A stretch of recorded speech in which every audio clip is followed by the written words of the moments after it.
আমার কি ব্যাপার গো, আজকে তাড়াতাড়ি চলে এলে, আবার খুশি খুশি দেখাচ্ছে।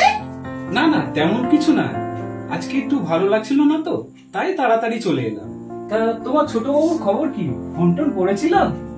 না গো না, ফোন করেনি। ওই 1 মাস আগে ফোন করেছিল, তা কয়েক সেকেন্ডের জন্য। বললো বর্ডারে ওর পোস্টিং দিয়েছে, সময় পেলে ফোন করবে।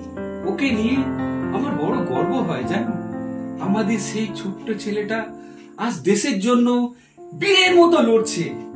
আমার গর্বে বুকটা ফুলে ওঠে। ওকে নিয়ে না আমার বড্ড চিন্তা হয় জানো তো। খবরে শুনেছি ওখানে নাকি গোলাগুলি চলছে।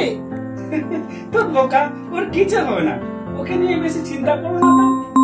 তোর বাবা কি আবার এমন সময় ফোন করলো?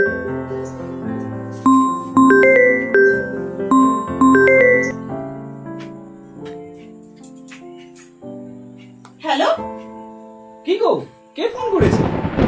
হ্যাঁ বলো না, কে ফোন করেছে? দেখি ফোনটা দেখি। হ্যালো,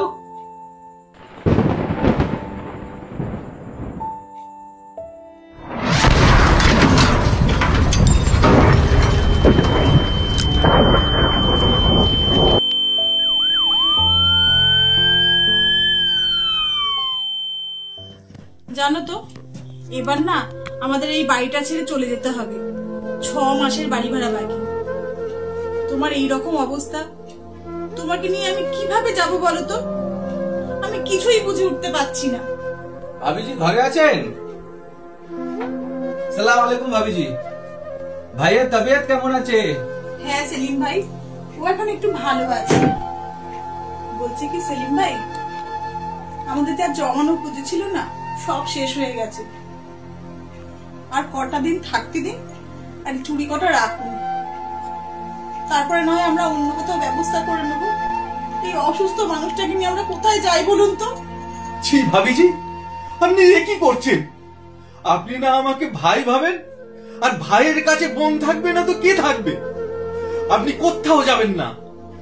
আর এই দাদার ট্রিটমেন্টের সব খরচ আমার, এই কথাই আজকের আমি বলতে এসেছিলাম। আর সবচেয়ে বড় কথা ভাবিজি, আপনার ছেলে দেশের জন্য জীবন দিয়েছে।